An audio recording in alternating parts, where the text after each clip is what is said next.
बेटा मैं निकल रही हूँ, अपने साहब को उठा देना, टाइम से काम कंप्लीट कर लेना और निकल जाना, ठीक है? ठीक है दीदी।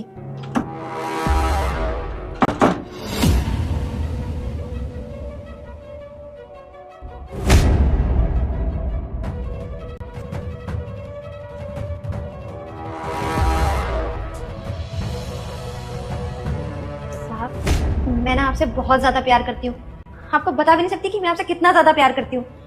जब से आपको देखा है ना, बस दिन रात आप ही के ख्वाबों में खोई रहती हूँ। क्या चल रहा है यहाँ पे? नहीं मैम साहब, वो ना मेरी दवाई तकिए के नीचे रह गई थी, तो साहब जी सो गए थे, मैं बस वही लेने आई थी। कौन सी दवाई? तू तो बिल्कुल ठीक है, अभी तो काम कर रही थी तू। वो मेरे ना सिर में दर्द होता है, कभी कभी एकदम बीपी सा भी लो। बकवास बंद करो और ये बता क्या कर रही थी? कोई दवाई नहीं है इसकी यहाँ पर। मैं सच कह रही हूँ। चिराग कुछ पूछ रहे हैं और तेरी कोई दवाई नहीं है, देख भी लिया ना। अब बता चुपचाप क्या करी थी, क्या चल रहा था मेरे पीठ पीछे? मेरे पति को छूने की कोशिश करी थी ना तू? तुझे शर्म आनी चाहिए थी ये सब करते हुए। मेरे ही पति पे दौड़ डाल रही थी। मैंने सोचा गरीब लड़की है, चल कोई बात नहीं, काम कर लेगी, 2 पैसे कमा लेगी, वरना हम दोनों का काम होता ही कितना है। मुझे क्या जरूरत पड़ती काम वाली की? तूने काम मांगा इसलिए मैं तुझे अपने घर में लेकर आई, लेकिन तूने क्या किया? मैंने तुझे बहन माना और तू मेरे पति के साथ। शर्म आनी चाहिए तुझे। मैम साहब आप प्लीज मुझे माफ कर दो, मुझे ना बहुत बड़ी गलती होगी, मैं ये सब करना नहीं चाहती थी। क्या है ना, मेरे इस दुनिया में ना कोई भी नहीं है। साहब जी का इतना प्यार देख के ना मैं ना उनके ख्वाबों में खोने लग गई।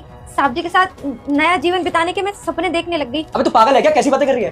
मैंने तो तेरे को छोटी बहन समझ के केयर करी थी, तू क्या क्या सोची जा रही है? पागल हो गई है क्या? अच्छा तो तू ये सब इसलिए करी थी क्योंकि तुझे चिराग पसंद आने लगे थे, लेकिन तू चोरी भी तो करी थी ना। कल रात की बात है, अलमारी में क्या करी थी? नहीं नहीं दीदी, इतना घिनौना इल्जाम मत लगाओ, मैं कुछ चोरी वोरी नहीं कर रही थी। दरअसल बात ऐसी थी। ओए तो अलमारी में क्या कर रही है? वो मैम साहब मुझे ना दिन रात बस साफ सफाई करती रहती हूँ मैं तो। कोई जरूरत नहीं है, बंद कर अलमारी और जा और काम कर। जी। इस टाइम डस्टिंग, कहीं ये चोरी तो नहीं करी थी? हो सकता है, मुझे तो इस पे शुरू से ही शक है, तो इसका ध्यान रखो। सही कह रहे हो, डस्टिंग इस टाइम अलमारी में समझ नहीं आया मुझे कुछ भी। मैम साहब वो क्या ना, मुझे सब बड़ा अच्छा लगता था। साहब जी की चीजें, साहब जी की घड़ी, साहब जी की शर्ट, वो ऐसा फुसफुस वाला करके वो खुशबू वाला लगाते थे ना, बड़ी महक आती थी, ऐसा लगता था जैसे साहब जी करीब है। पर प्लीज अब मुझे माफ कर दीजिए, मैं वादा करती हूँ मैं कुछ भी ऐसा नहीं करूंगी। तू टेंशन मत ले, आगे से ऐसा कुछ होगा भी नहीं, क्योंकि तेरी पुलिस में कंप्लेन करूंगी और तू जेल के पीछे छड़ेगी, क्योंकि तू किसी के यहाँ काम करने लायक नहीं है, क्योंकि तू किसी से प्यार भी नहीं करती। साइको कहते हैं इसे, तेरा दिमाग खराब हो गया, तू पागल हो गई है। इसे प्यार नहीं, इसे जुनून बोलते हैं। तू पाना चाहती है और चिराग तेरे कभी भी नहीं हो सकते, वो सिर्फ मेरे हैं और मुझसे प्यार करते हैं। कितनी अश्लील लड़की है ये। चल निकल यहाँ से। चिराग बिल्कुल सही कह रहे हैं, निकल जा यहाँ से। अगर मैंने पुलिस कंप्लेन कर दी ना तो तेरी पूरी जिंदगी खराब हो जाएगी। एक लड़की है तू, निकल।